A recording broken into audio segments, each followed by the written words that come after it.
Конечно, тем самым они понимают, что ты можешь с местного бюджета давать все меньше и меньше, выделять из бюджета средств на прием студентов, и это все будет компенсироваться из республики.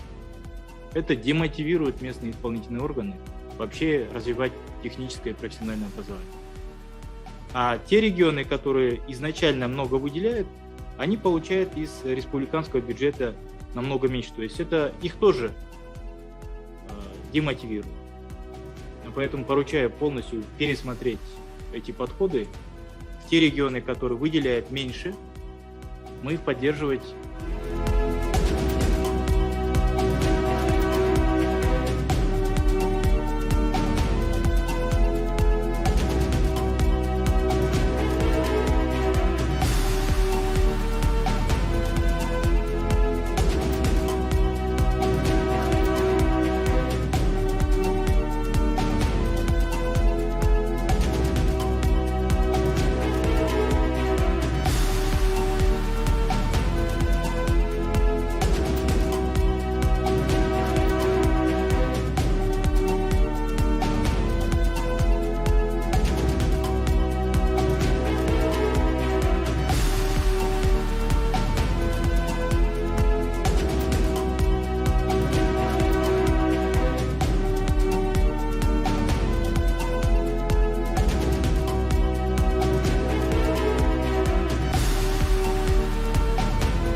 Акция қарсаңында кез келген адам асханалар немесе санитарлық тораптардың фото және видеосын арнайы WhatsApp нөміріне жібере алады.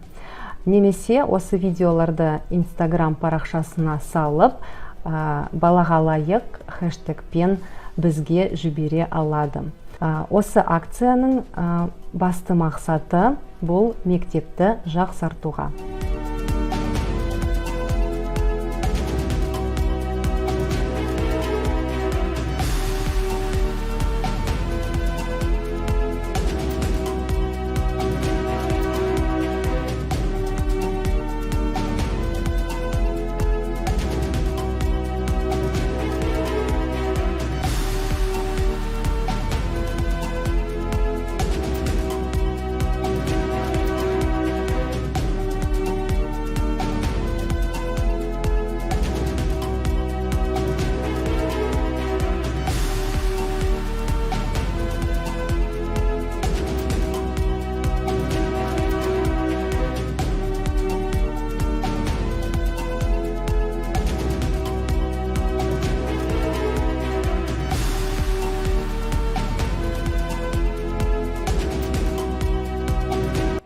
Бұл жоба жалпы біздің елімізде келесі 2025 жылға дейін 800 мыңнан астам мектептегі жаңа орындар салу мәселесін қамтып отыр.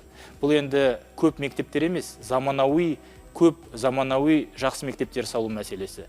Жалпы бізде еліміздегі өте көп мектеп орындарын салу ғана емес, заманауи осы жоғары талаптарға сай, барлық талаптарға сәйкес келетін мектеп орындарын салу мәселесі. Сондықтан осы жобаның ең басты айырмашылығы бұл сапа мәселесіне қатысты.